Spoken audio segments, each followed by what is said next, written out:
प्यारे बच्चों, मैं आपको जैसा कि टेंस सिखाने का प्रयास कर रहा हूं और जो सीखे हुए हैं उनका परीक्षा में प्रयोग कैसे किया जाए इसको बताने का प्रयास कर रहा हूं। तो आपने सीखना है, याद करने की कोई जरूरत नहीं है, क्योंकि याद किया हुआ तो भूल जाते हैं, लेकिन जो चीज सीख जाओगे वो कभी नहीं भूलोगे।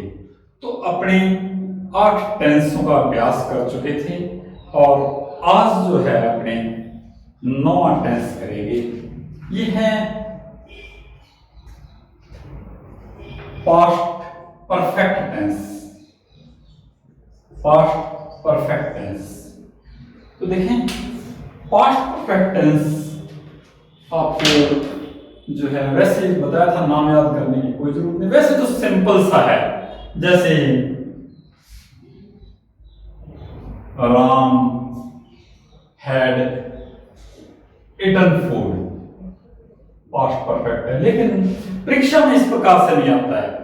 परीक्षा में इस प्रकार से आता है कि जब दो घटनाएं, वास्तव में होता क्या है, दो घटनाओं को दर्शाया जाता है। दोनों घटनाएं पास्ट टेंस की हैं, लेकिन एक पहले घटी है और एक पास्ट में घटी है। जैसे मैं आपको बता रहा हूं, जैसे द ट्रेन हैड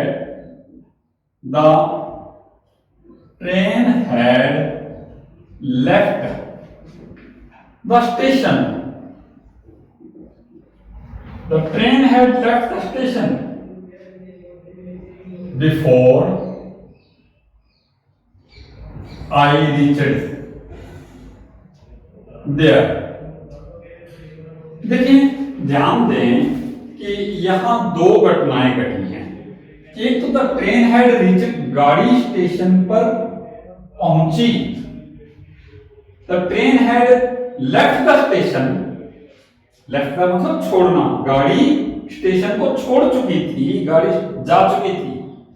बिफोर, इससे पहले, मेरे स्टेशन पर पहुंचने से पहले गाड़ी जा चुकी थी।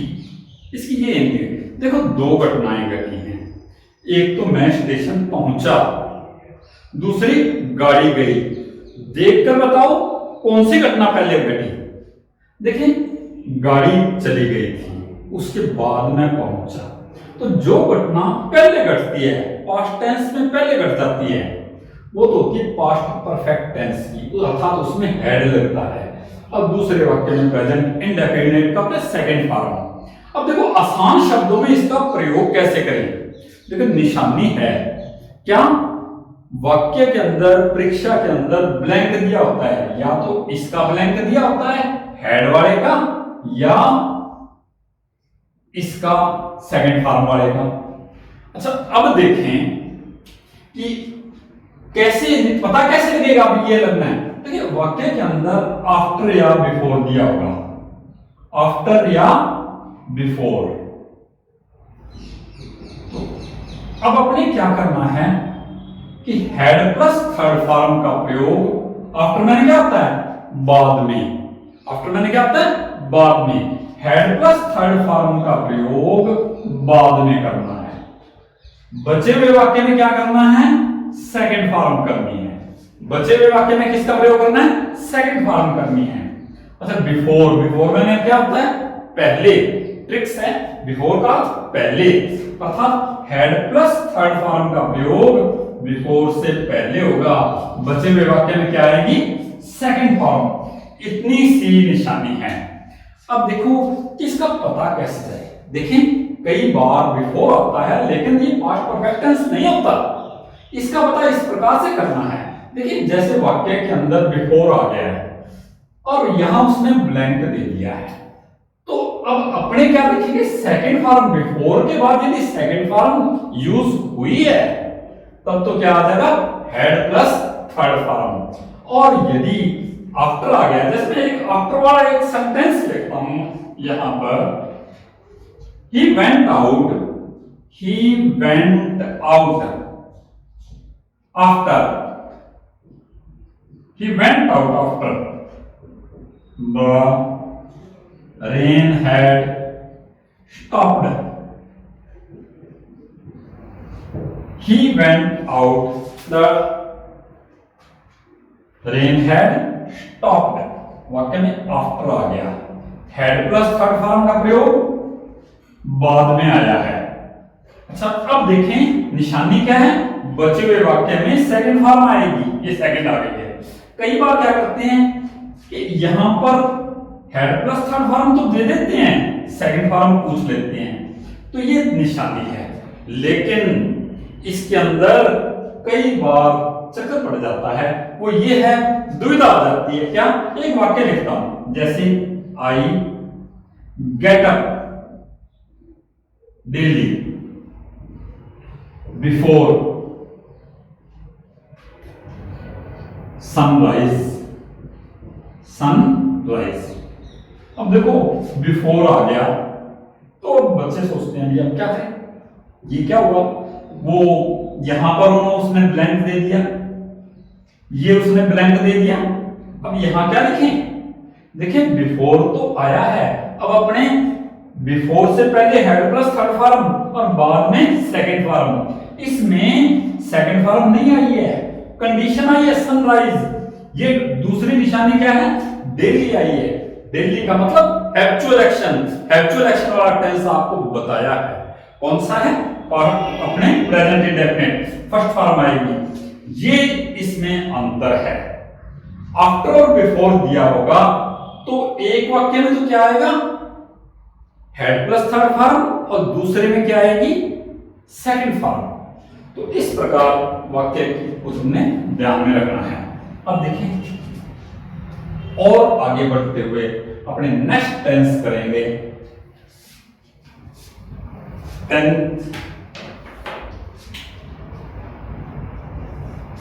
Past continuous. अपने क्या करेंगे, पास्ट कॉन्टिन्यूस टेंस करेंगे। देखिए पास्ट कॉन्टिन्यूस, देखिए इसमें जैसे तो सिंपल सा है पास्ट कॉन्टिन्यूस, तो देखिए जैसे सिंपल सा, जैसे राम वाज प्लेइंग। देखिए कोई घटना भविष्य भूतकाल के अंदर चल रही थी, जब दो घटनाएं, वैसे परीक्षा में इस प्रकार से आता है, जब दो घटनाएं भूतकाल में चल रही होती हैं उनको दर्शाने के लिए, जैसे when the bell rang, the bell rang, when the bell rang, I was watching TV, watching TV, मैं टीवी देख रहा, जब घंटी बजी तो मैं टीवी देख रहा था। एक तो ये है, एक अर्थात when या while, वाक्य में क्या आ जाता है, when या while, तो आपने ये देखना है वाक्य के अंदर when या while आए, जैसे I was reading a story, I was reading a story while Hari was writing letters, while Hari was writing letters। देखिए अगर आप वाक्य के अंदर while देखो, इसका मतलब क्या है, दो घटनाएं लगातार घट रही हैं, तो दूसरे वाक्य में तो आईएनजी आएगा ही आएगा। when वाले के अंदर क्या है, थोड़ा सा इंटरवल होता है दो घटनाओं के बीच में, तो इसमें क्या है, when आ जाए, when the bell rang, जब घंटी बजी, I was watching TV। इस प्रकार से जो है इसका पास्ट कॉन्टिन्यूस टेंस का प्रयोग किया जाता है। और इसी प्रकार प्रेजेंट कॉन्टिन्यूस, प्रेजेंट कॉन्टिन्यूस, देखिए जब कोई घटना या कोई बात अब चल रही है, कॉन्टिन्यूस है, अब चल रही है, निशानी है now, at this time, at this time, now, at this time, at present, at present, these days इत्यादि इस प्रकार से है। आसान सा है, जैसे आई ईट फूड नाउ। अब नाउ आया है, इसका मतलब आई ईट फूड नाउ, इसका क्या आएगा, am, is am are plus verb की फर्स्ट फॉर्म के साथ। कैसे बनते हैं, is am are plus verb की फर्स्ट फॉर्म के साथ आई एन जी, तो क्या आएगा, एम ईटिंग, आई के साथ एम, एक वचन के साथ इज और प्लूरल के साथ आर, तो I am eating food, I am eating food. देखो इसके साथ साथ इंपेरेटिव सेंटेंस में भी इस का प्रयोग होता है। देखिए जैसा कि एक इंपेरेटिव आदेशात्मक होते हैं, या अपने जो ये वाक्य मोस्टली किससे शुरू होते हैं, वर्ब की फर्स्ट फॉर्म से। जैसे मैं कहता हूं देखो, एक आदमी बस के पीछे दौड़ रहा है, मैं ये वाक्य कह रहा हूं देखो, इसका मतलब एक कॉन्टिन्यूस की कोई बात कह रहा हूं। ये तो हो नहीं सकता क्या मैं कहूं देखो कल एक आदमी दौड़ रहा था, ये तो हो नहीं सकता। इसलिए यहां पर भी जैसे प्रेजेंट इंडेफिनिट टेंस का प्रयोग होगा। जैसे एक वाक्य और, don't make a noise,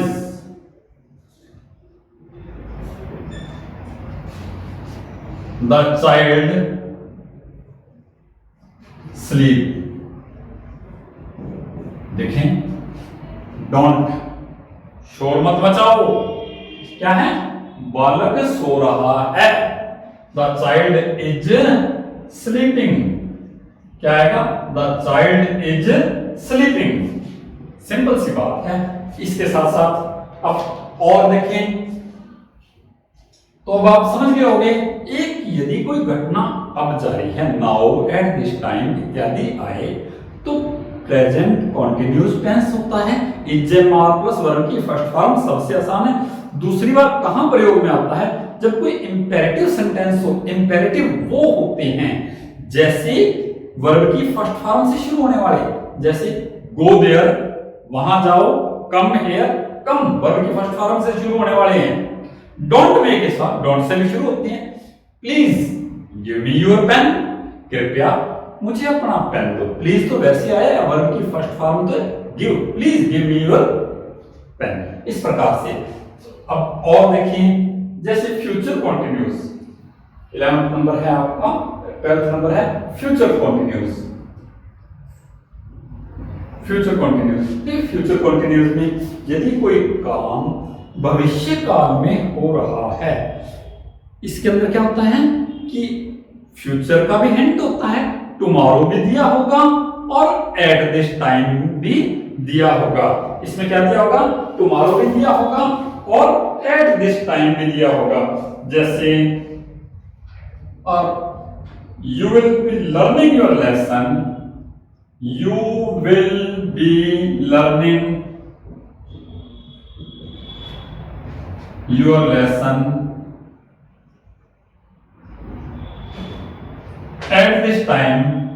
at this time tomorrow. You will be learning your lesson at this time. तो इसके अंदर करना क्या होता है, निशानी क्या बताई मैंने कि at this time, और क्या दिया होगा, और टुमारो। देखें, प्रेजेंट का भी हिंट दिया होगा और फ्यूचर का भी हिंट दिया होगा, दोनों दिए होंगे। और आसान सा है, शैल बी और विल बी सहायक क्रिया के रूप में लगेंगे और वर्ब की फर्स्ट फॉर्म के साथ आईएनजी लगाया जाएगा। वर्ब की फर्स्ट फॉर्म के साथ आईएनजी लगाया जाएगा। अब और देखें कि इसके साथ साथ परीक्षा के अंदर कंडीशनल वाक्य एक आधा अक्सर आ जाता है और एकदम आसान है। देखिए मैं लिखता हूं,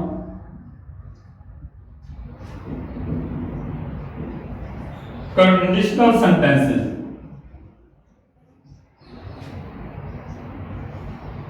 देखिए कंडीशनल कौन से होते हैं? इफ से जुड़े होते हैं। जो देखें पहले मैं बता देता हूं, इफ से वाक्य जो जुड़ा होता है उसके अंदर यदि देखें दो वाक्य होंगे, यदि पहले वाक्य के अंदर वर्ब की फर्स्ट फॉर्म आई है, पहले वाक्य में मैं इस प्रकार से समझाने का प्रयास करता हूं, पहले वाक्य में वर्ब की फर्स्ट फॉर्म आई है तो दूसरे वाक्य के अंदर शैल विल आएगा, शैल विल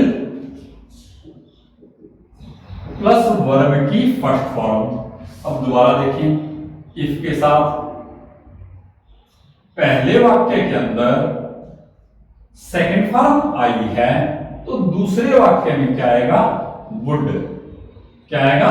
वुड प्लस वर्ब की first form.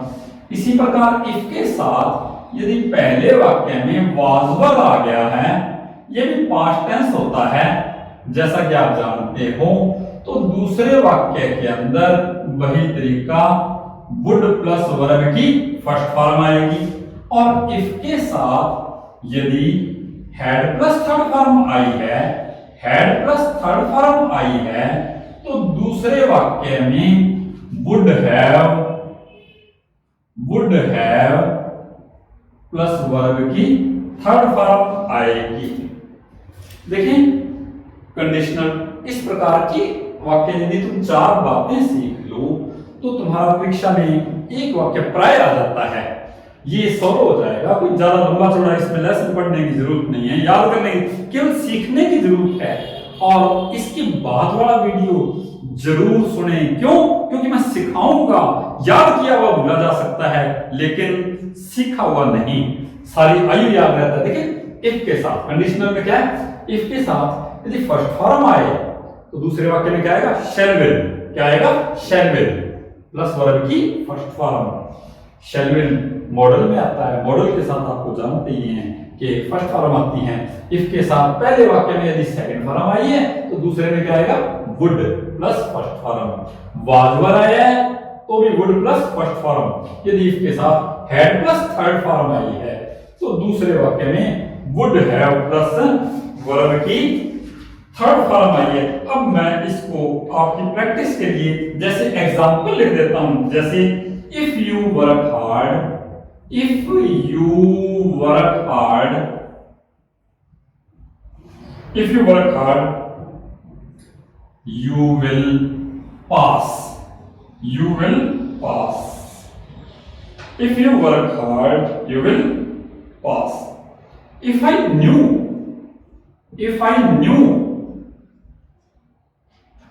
his address,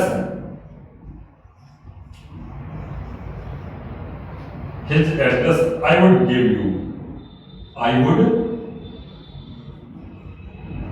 give you। इसके साथ साथ if I had run fast,